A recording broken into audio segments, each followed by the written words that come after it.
Hello everyone, my name is Joanna Banowitz and I am a student at Grand Canyon University. For today's assignment, I'm actually going to talk about current issues affecting early childhood education. And for my specific case, I had chosen to talk about nutrition in the classroom and at lunch. In this case, I chose this topic or this issue, you can say, because I believe that nutrition plays a big role in us, and especially in the children. And it's not about the quantity of the food, how much food they get, but it's about the quality of the food they're getting that is actually nourishing their bodies. And so in this case, I've been doing a lot of research. I've been reading a lot, and I actually came across this is a doctor. He's actually a pediatric doctor. He's a pediatric endocrinologist, but he actually also wrote a book, and his book is called Metabolical, in which he explains the negative effects of sugar in children, and how sometimes as parents, sometimes we don't realize, because sometimes it's a little, we're on the go, or maybe even for the schools, it's easier for them to provide in mass, a lot of meals that are easier for them to prepare and to feed all the kids. But in this case, sometimes that's not the most healthy option for the kids, and then that will lead to problems, that will lead to medical problems later down the road for these kids. He was also talking that back when he first started college back in the 1970s,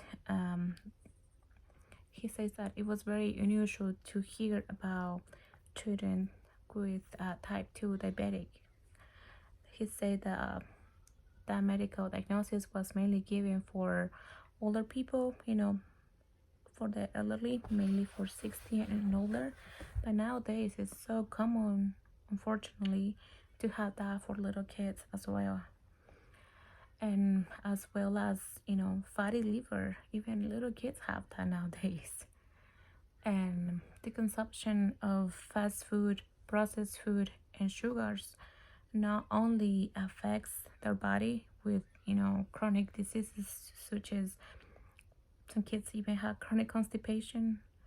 Some kids also have inflammatory body disease.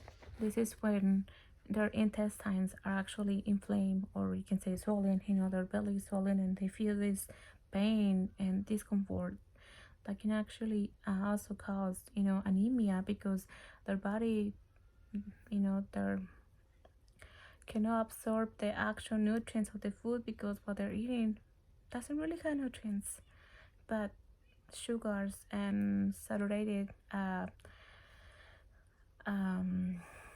materials of ingredients that their body does not need. And so, and also, for example, I was reading that the American Pediatric Association, they recommend that a child only has between that we limit, the amount of sugar the kids consume between 3 to 4 teaspoons. But actually, a typical school breakfast consists of a bowl of cereal, Fruit Loops, and a glass of orange juice. And so that already has 11 tablespoons in one meal, meaning like the breakfast, when kids should have only from 3 to 4 in the whole day. And so what happens with this, sugar, you can say that our kids, they are just eating dessert all day. And so this causes them to not to be able to focus in school. And also it has also proven that the consumption of sugars and fast food also leads to depression, um, and anxiety in kids, and not just kids but people too.